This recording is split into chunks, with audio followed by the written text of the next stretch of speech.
उत्तर प्रदेश में बुलंदशहर में इंस्पेक्टर सुबोध सिंह की हत्या का मामला आपको याद होगा कि किस तरह से भीड़ ने सुबोध सिंह की हत्या कर दी थी और उसके बाद गिरफ्तारी हुई थी हत्यारों की। मेन आरोपी को जिस तरह से जमानत मिली थी और बीजेपी ने इस पूरे मामले में जिस तरह से सियासत की थी वो सब आपको याद होगा। सुबोध सिंह इंस्पेक्टर को मारा गया और उसके बाद बीजेपी और आरएसएस के जो संगठन हैं उनके ज़रिए इसको लेकर जिस तरह से राजनीति की गई वो भी आप सबको मालूम होगा। लेकिन अभी आज इस मामले पर बात करने का मेरा मकसद ये है कि इंस्पेक्टर सुबोध सिंह का जो हत्या का मेन आरोपी है शिखर अग्रवाल, उसको बीजेपी ने एक पद से सम्मानित किया है। ज़िले का पीएम जन कल्याण योजना अभियान का महामंत्री बनाया है।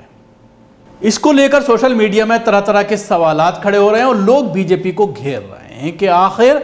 बीजेपी इस तरह के लोगों को क्यों फलने फूलने देती है, ऐसे लोगों को सियासी तौर पर इस्तेमाल करने के लिए, वोट बैंक के लिए क्यों खुली आज़ादी देती है।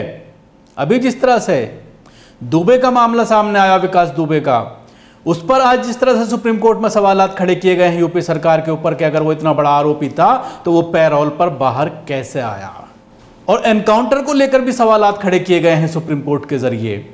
तो सवाल ये भी किया जा रहा है कि जब इस तरह के आरोपियों को सरकारें शरण देती हैं, उन्हें खुला छोड़ती हैं, उनका सियासी इस्तेमाल करती हैं, राजनीतिक इस्तेमाल करती हैं, तो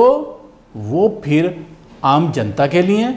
खुद कभी कभी सरकारों के लिए दर्दसर बन जाते हैं। इस पद को दिए जाने के बाद बीजेपी के ऊपर सवालात उठना लाजमी हैं। खुद इंस्पेक्टर सुबोध सिंह की बीवी ने इस पूरे मामले के ऊपर सवालात खड़े किए हैं और उन्होंने बीजेपी को कटघरे में खड़ा करने की कोशिश की है। सुनिए क्या कहना है उनकी पत्नी का। मैं रजनी सिंह, मेरा सरकार के उन लोगों से सवाल है जो इन अपराधियों को इतना बढ़ावा देकर क्या दूसरा विकास तो वे पैदा करने की कोशिश कर रहे हैं, या इनको हकीकत में पता ही नहीं होता है कि इनके जो है जिला स्तर पर कार्यकारिणी में क्या हो रहा है। आज जब मैंने ये सब देखा तो अब क्या कहें कि मन में एक ही चीज समझ में आती है कि इस तरीके के कारनामे हमारे गवर्नमेंट के लोग जो है अपराध को बढ़ावा देना, और मतलब कहावत हो गई ना कि 100 खून माफे, आप बीजेपी की टिकट नहीं लीजिए। तो देखा किस तरह से यही बात उनकी पत्नी के जरिए कही जा रही है कि जिस तरह से विकास दुबे जैसे लोग फल फूलते हैं, और ये कोई एक नाम नहीं है बल्कि जब जब इस तरह का मामला सामने आया है, आपने देखा होगा कि उत्तर प्रदेश के ग्रेटर नोएडा में जो लिंचिंग की गई उसके आरोपियों को किस तरह से पिछली सरकार में जो मंत्री थे महेश शर्मा, जो नोएडा के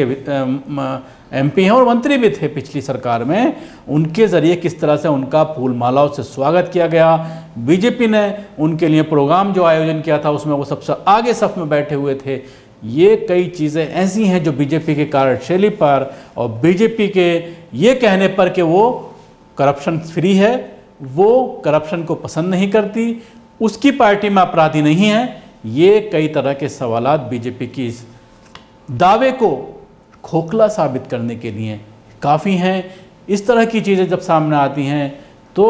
ये पूरी तरह से स्पष्ट हो जाता है कि राजनीति में किस तरह से अपराधीकरण किया जाए है राजनीति का, और किस तरह से अपराधियों को राजनीति में ला करके उनको इस्तेमाल करके एक दबदबा बनाने की कोशिश की जाती है, आतंक फैलाने की कोशिश की जाती है, और उसके बाद उनका सियासी इस्तेमाल कर सत्ता तक पहुंचा जाता है।